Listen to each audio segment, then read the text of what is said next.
இன்னொன்னு பாத்தீங்கன்னா பிசினஸ் பொறுத்த வரைக்கும் ரொம்ப வந்து கணவன் மனைவி மாதிரி இருக்கும்னு சொல்லுவாங்க.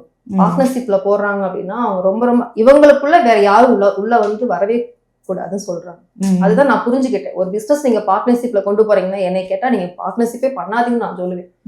பார்ட்னர்ஷிப்ன்ற பேர்ல உங்ககிட்ட காசு இருக்கா 10 ரூபா போதும், ஒரு 1000 ரூபாய் இருந்தா போதும்க்கா.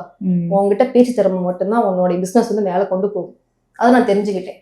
காசு பணம்லாம் வந்து இப்ப எங்கிட்ட 10 லட்சம் ரூபாய் இருக்கு இன்வெஸ்ட்மெண்ட், என்ன பண்ண முடியும்? விற்கணுமே, அதுக்கு பேசணுமேக்கா.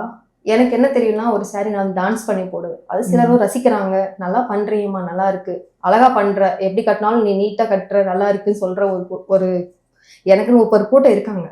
ஜகா நீட்டா பண்ணுவாங்கன்னு சொல்லிட்டு அதையுமே தப்பான முறையில பாக்குறவங்களும் இருக்காங்க. அந்த மாதிரி பேட் கமெண்ட்ஸ் எல்லாம் வாங்கிக்கிட்டு டான்ஸ் பண்ணிட்டு அங்கங்க நின்று யாருமே கவனிக்க மாட்டேங்கக்கா. எனக்கு தேவை சாரி விற்கணும். அந்த மாதிரி பண்ணும்போது கணக்கு கேட்கும் போது அவங்களுக்கு ஜகா வேணாம்.